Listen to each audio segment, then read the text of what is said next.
Hi Britta, it's Friday, so that means that today's the last day I have to be here before spring break because I'm going home. I'm not doing anything really significant for spring break because I'm me and I don't really do a lot of things. It's gonna be nice to be home and be able to try and just relax, even though I still have tons of work I have to do. I saw the poster.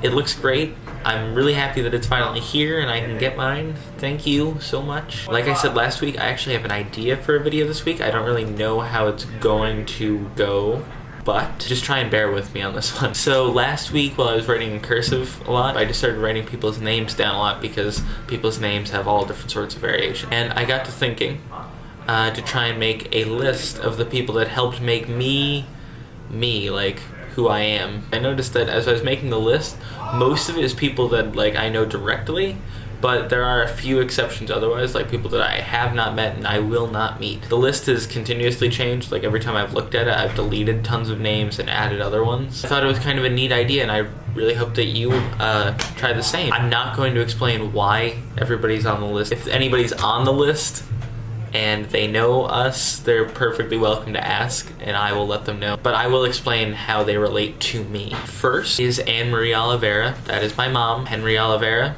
that's my dad. Modesto Ray, he's my other dad. He's my dad, like biologically. Carlin Ray, that's my brother. Britta Gunnison, Santiago, friend from high school.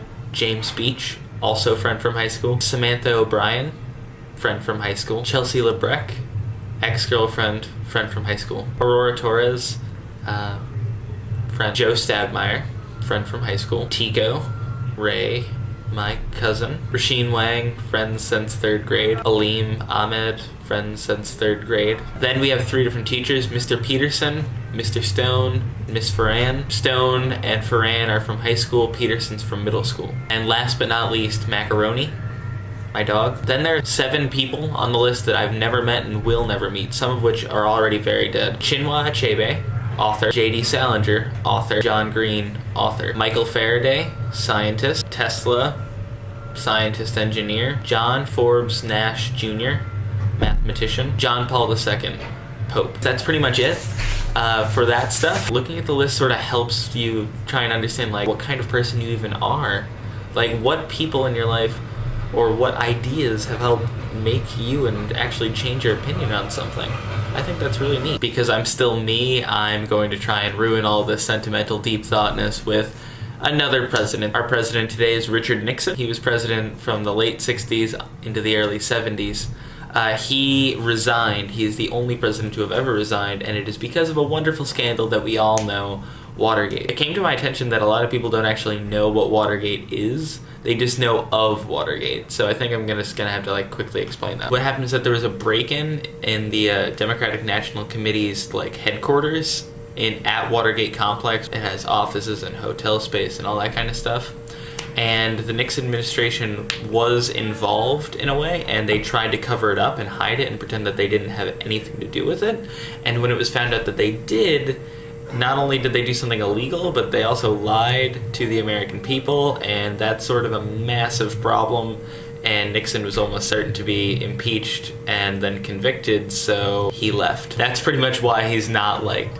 And it's kind of really strange for people to think about it that like this guy who did something ridiculously like illegal was even remotely liked before, but he was actually insanely loved before. Like when he ran for re-election, he won every state except for Massachusetts. So like they really did like him, and that's because he did do a lot of good things. And this is something that I actually didn't learn on my own. This is something I learned because my friend Nick Frega at school really likes Richard Nixon, so I just asked him a bunch of questions about Nixon, and I'm just going to relay that information. First off, he ended the war in Vietnam. It wasn't necessarily like a way that people really liked the idea of leaving Vietnam without like directly winning, but it got the United States out. He decided to have the army train Vietnamese to take the role of US troops so that way they could leave. And since the war was very unpopular here, it was very well received, the fact that he actually backed out, especially because he campaigned promising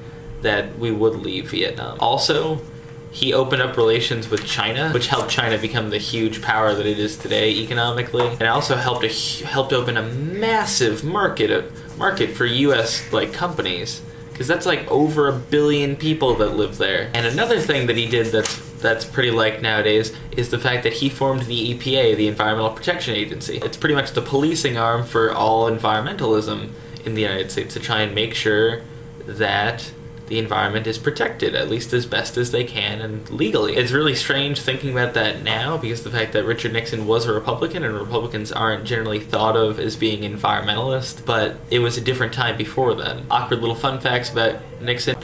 Nixon Cop is a ship that my friend Mike Spiller follows because of a wonderful picture right here that shows Richard Nixon and RoboCop. And I find it hilarious, so I had to put that in. I love you very much, Britta, and I'll see you today. Bye.